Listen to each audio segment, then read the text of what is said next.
this is more kind of it was a model that was done to kind of study prophetic leadership. It came from the Fortune 500 side. One, there's this concept of personal proficiency.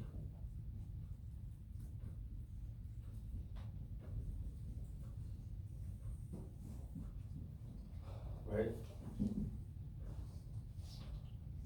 How we get to this point of personal proficiency, that's the foundation of what I should put it this way, that, you know, ultimately, this is where we want to be at as leaders, professional proficiency.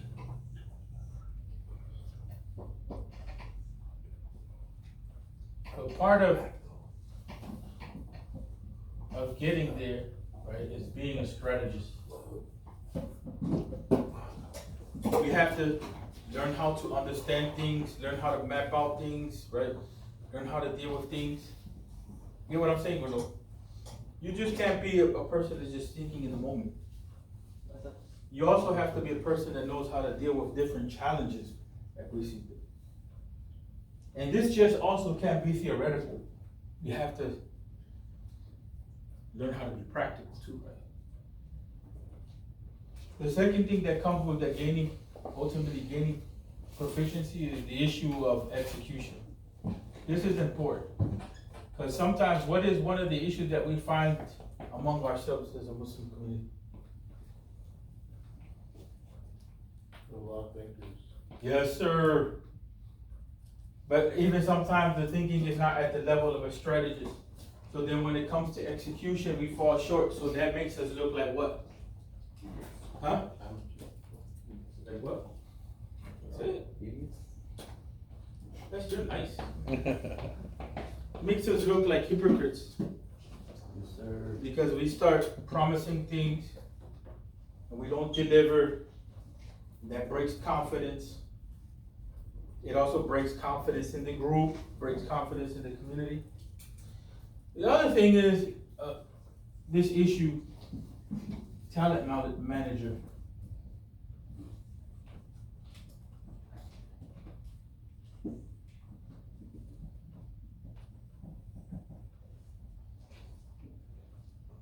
What happens? A lot of times what happens when people take leadership in relation to talent manager, what happens? You think we're really good at this? Wait, can you explain like what a talent manager means? Oh, managing your own or somebody else's? You're like using people to their potential, what they're good at. Yes, sir. I knew somebody would get it. So usually a way I kind of teach or discuss is I leave the question out there because I want, it's harder because you're forced to, what the heck is he talking about? The heck forces you to think. And then I come around here and oh my God, let me make sure I'm not playing with my phone because he may ask me. So no, but what happens now that we have a solid definition for this? Do you think that we do a lot of talent management stuff? Yeah. We do? We try to. We try to? You think so? We're not always successful. Or do you think that a lot of times what we see, what do we see the favored political orientation in the world today? Really? In practice? Drugs? I mean, politically. Democracy. Like political, With like heavy quotation marks and a lot Throughout the world. form of government? Or Yeah, what do you form mean? of government. Democracy. Really? Where? Again, democracy. Tell me, show me, what countries are these? Let me take a seat. I want to see what countries are these that you're talking about. Pull out the globe.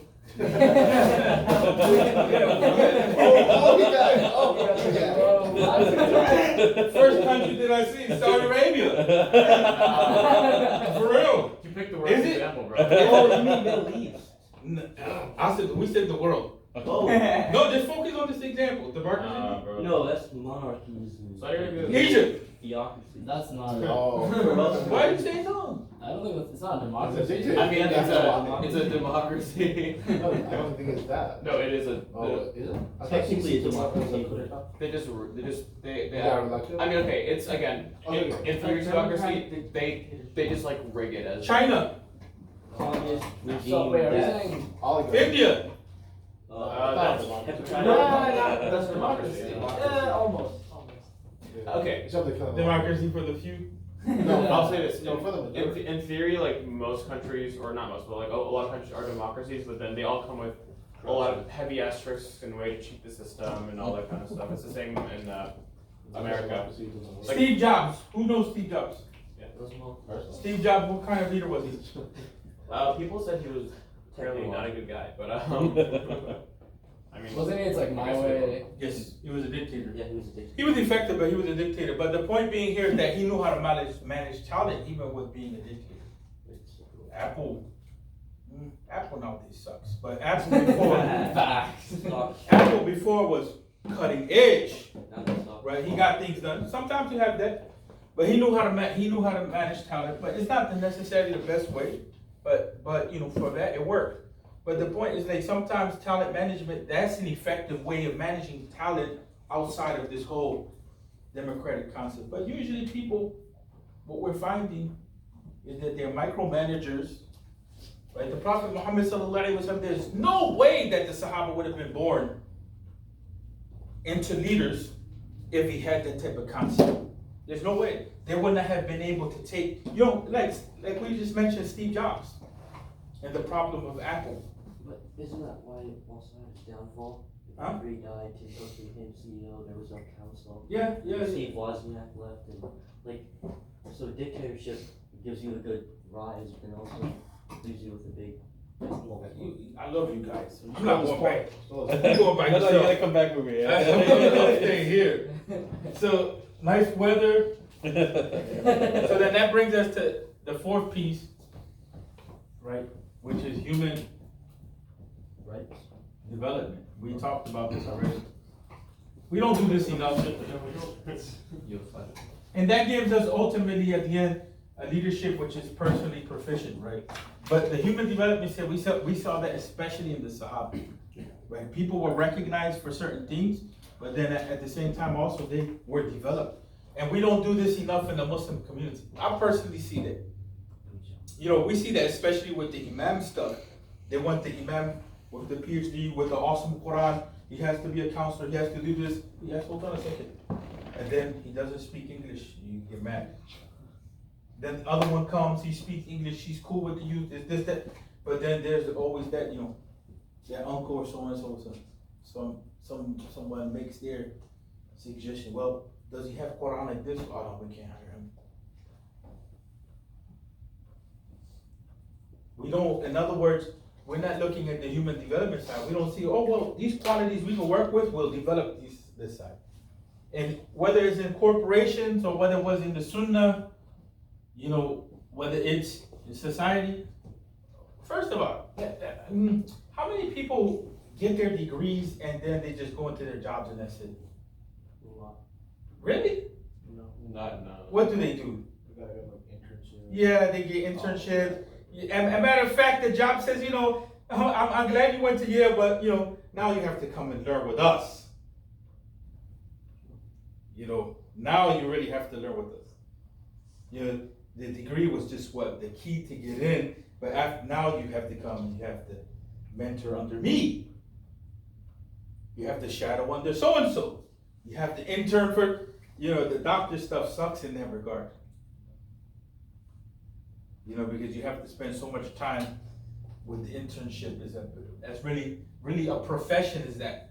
A profession is that you have a body of education, but then you're selected to come and be part of this group. And then you're developed within that group. Professions, that's what they are. Not everybody comes through that system. So you find that, you know, human development or the tarbiyah process is very important from that angle, that continue and develop, seeing potential in people and bringing it out, right? Seeing where people's strengths are And building on that, you mentioned that the example of the Sahabi who had his own personal issues.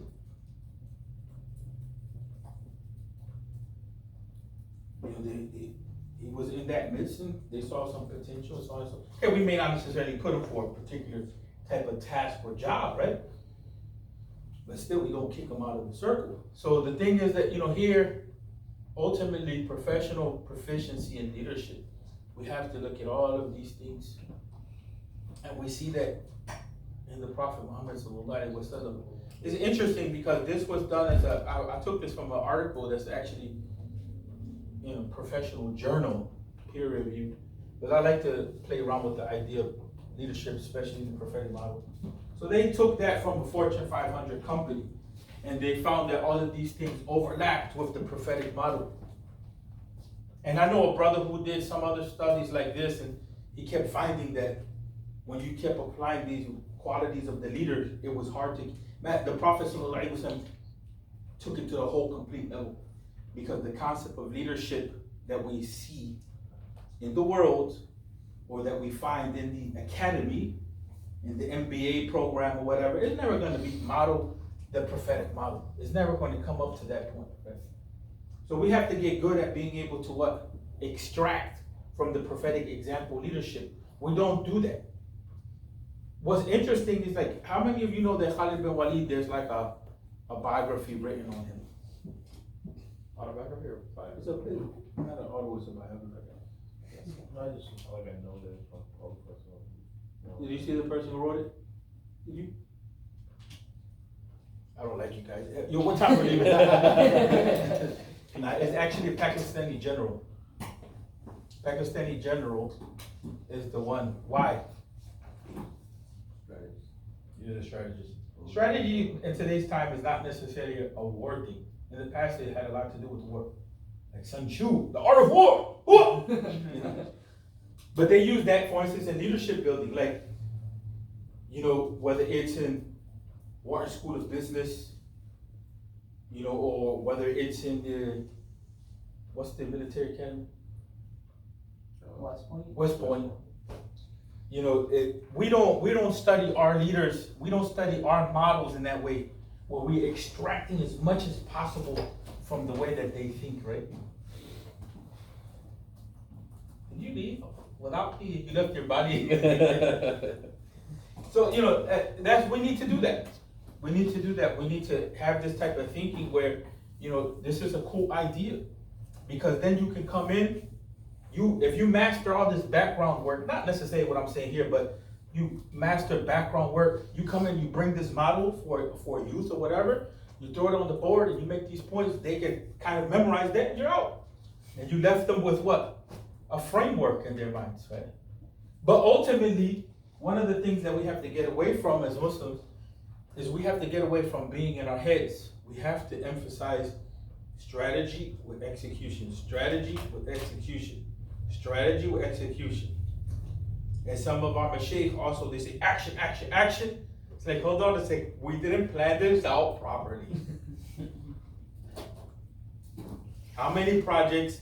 We just lost $250,000 on the project because it wasn't planned out properly, right? So we didn't realize that we brought the land and the water table's too high to build on. We didn't survey it properly. So yes, we got 15, 20 acres, but we can only use an acre and a half. That happens, right? Because our strategy. You wanted to say something? I want to know what message does that. You wanted to say something? I just wonder which message has done that. There's quite a few that have made those types of blunders. Because in the process of trying to execute, really think about this from the angle of, think about this from another way. Knowledge, and think about this as action. So in Islam, we need knowledge for action. But we don't have to stay in the knowledge zone all the time. You understand what I'm saying? So the execution piece, when we don't respect also expertise, and when we don't respect perfection, Just because you have a degree, but it doesn't mean that you were the expert. It just means you passed the test. And some people are really good at cheating. And so, for instance, they're good at cheating, so then when we depend upon you, what happens? Yeah. You won't be the cheater one.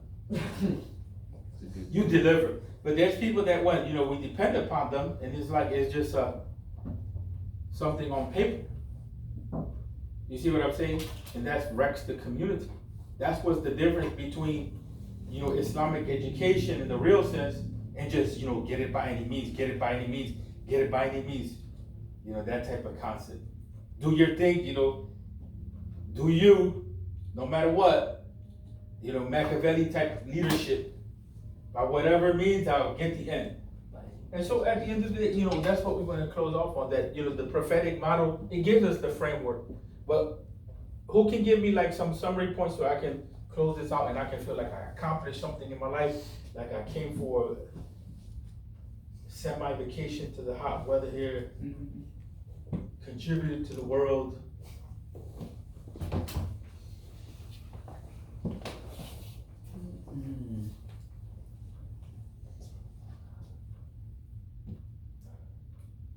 Takeaway points?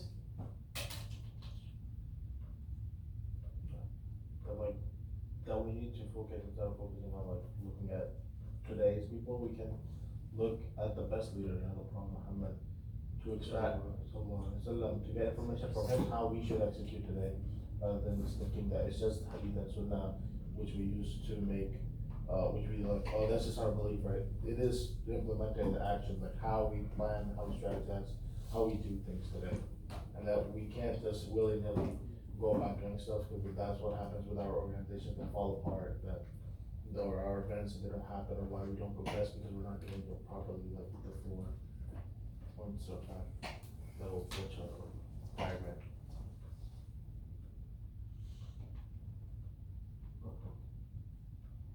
Issue of fairness. This has a lot to do with you. And that was Hussein's struggle. Hussein's struggle was like, not fair. We have an issue here that I'm willing to stand up for fairness to be implemented. What about you? Sorry. Me? Yeah. Takeaways. I really took the human development part. You did? Yeah. Okay, so what's the? Well, education and like a degree is showing that, it's supposed to show that you have a certain set of skills, but a lot of times people tend to memorize and rather than understand what they're doing. So in a lot of professions you'll find people who are good memorizers but are not good people who are actually able to deliver. I think that was the big. So, what are you gonna do in life? I'll do human rights law. Yes, sir. Gonna be an international lawyer? Depends on what's my name. He's So honest. you could be an international lawyer and Well, you can make more money in America Yeah, than well, you that's- can make 10 times the amount, and then to go after that, you go back to a third world country, and they'll pay you because of your credentials. that's what you're gonna do? What about you? Ready to take I'll over? take it off of this. So like, beginning, you're kind of going into why we do everything, why do we follow the prophets, and make sure our goals are straight, and then kind of went into how we should do it, what sort of steps we should do. We can't just have an idea and just do it. We need to plan things out. We need to properly execute. We need to develop people so that they can be up to the task of doing things. We need to use people to their skill sets that they are good at. I think we're developing the Pinky Brain Association here. You know Pinky Brain? Pinky in the brain. What? Yeah, what does Pinky, how does it start? What's Pinky Brain? The Pinky. No, I don't know. I don't remember. Pinky and Brain. Did they create Oh, one? like, What are we gonna do today?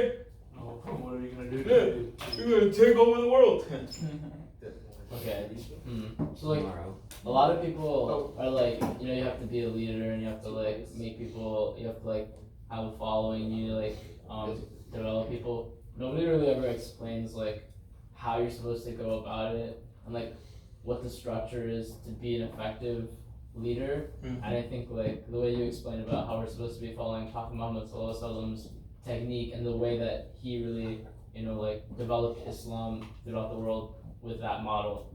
Like that's what I got out of it. Like that's what I need to do to be an effective leader. And what is it that you need to do to be an effective leader? Well, I Don't wanna look at the board. I want to make sure that when I work with people that I'm not just looking at them at face value and instead looking at what they could do for me That's in awesome. the future. So you wanna go in with him to make a whole bunch of money? Yeah, What they could do for you. Me and him are about to make a lot of money. Yeah, inshallah. We've had profit off the model. And just as long as we get 10% cut. This is the economic prophetic model. Call you by copyright. What about you? I took a lot of it. Bravo, bravo. What did you take away? Oh, I'm gonna take a seat and just do it here. From the human beings aspect, it's more about creating a relationship with everyone, more than just working with them like they're just employees or machines. Following the Sunnah and Quran, a lot of times we just work and based on guidelines of how other people want it, we do it based on that. We're forgetting like maybe this may not be based on law, this may not be the most halal way to do this, stuff like that. Educational guide, knowledge is one thing that a lot of us might not. So like we may not know how to run the situation, or like kind of some of their stories or hadith that may like go into depth of dealing with what we similarly are dealing with. Fairness as well. Fairness was we might treat everyone like equal, but at the same time they're in condition to be equal. I didn't hear the next part. Everyone's condition may be different. Someone may be going through a lot. Yeah, that's the fairness part, yeah. That's the fairness part. Dealing with people where they're at. Yeah, and like Musa said, I don't want to repeat it, but the chart as well. That one really broke it down, like just the basics of it for him. What about you? I think essentially like what we did was we made a framework for being a leader in not even like in Islamic work, but just in reality. And like I mean like just from everything we started with the Shahada, right? Understanding our roots, what connects us to Allah subhanahu wa ta'ala, our relationship with that, or with Allah subhanahu wa ta'ala, Rasulullah sallallahu alaihi wasallam, our intentions, right? Like what's the driving force for us? Is it the people? Is it our parents? Is it us, right? Is it true intentions? Is sincerity there? And like once I think we're able to come in the boat that like, okay, there's, we need sincerity. That's like, okay, now you're kind of ready to build different tool sets to be a leader, to navigate in, your community, your organization, whatever Islamic, the Islamic work you're a part of. So I think it was a lot. And I think for me the biggest one was learning like the intentions aspect of it. Like don't worry too much about the different personalities or whatnot. Like sometimes you can't make everyone happy, but what you can try to do is take the best from the feedback you get and just try to improve yourself. And if you're not turned away because of the people, and rather just reignites the fire inside you more because maybe you're not doing something right and you want to fix things. That's like really being sold on it and just making that another reason, just come closer to doing the work even better and harder. So what I took from this is that basically like we have like in order for us to be leaders we have to not list like this is a great framework for us to basically follow.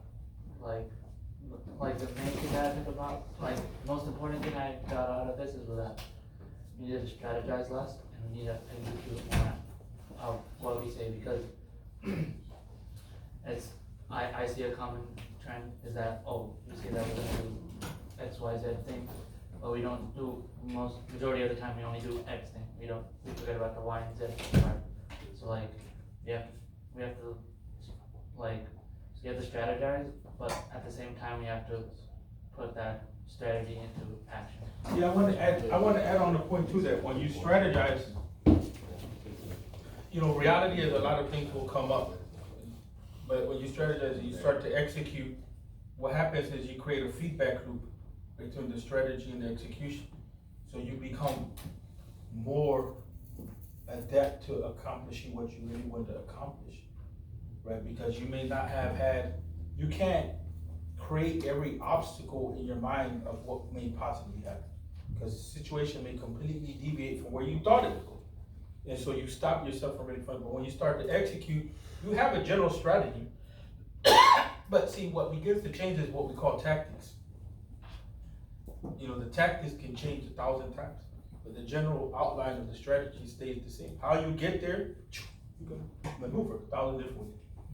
And actually, there was a leadership. I want you guys to become familiar with this, which is important. Vantage leadership. And probably Khalid bin Walid is excellent at it. But this concept was developed by ex-Marine. And the idea was that when you're in the field of work, he did it for military, but he was training business leaders as well. And even in education, it works. Because you can come and the projector may not work. So what do? Your strategy was, I'm coming to use the projector. So if you can't move with the situation, then you can't function. You know, so the dynamics of life change. But that's an awesome, awesome thing to look at, the concept of vantage leadership, which really means that you're on the ground from the vantage point. So a top-down strategy may not necessarily work for you because reality is not allowing you to function like that. You get what I'm saying, Bruno? What about you? I got is that in the time of Prophet there's this established structure, and the structure kind of fell apart. It's our goal to like establish that structure and keep it going long term, unlike a dictatorship. In order to all those points right there, using strategy, executing, managing talent, and developing the people. So the structure maintains long term. That's basically what I got from it.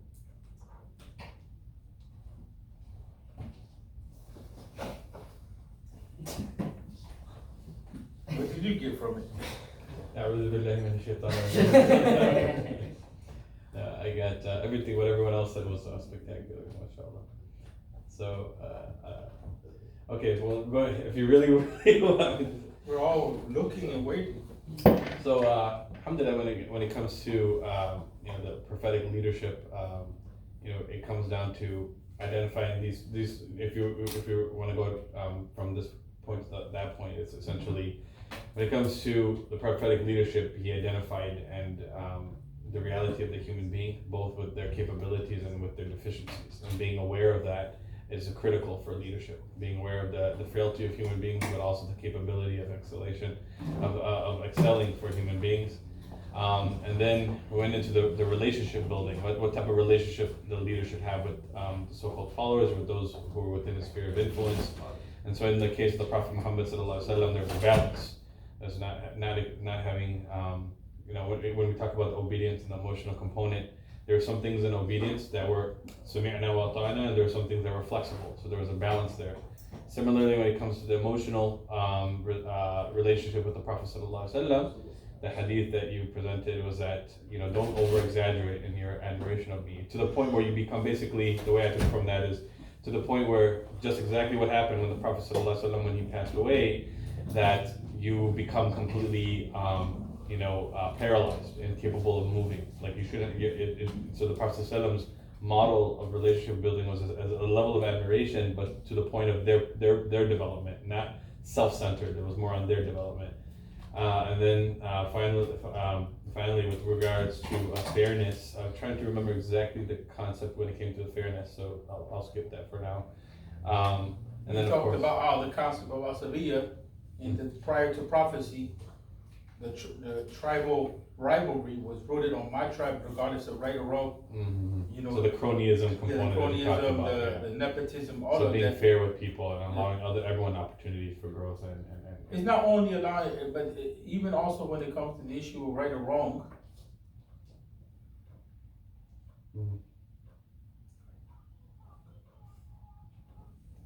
Is that Elmo?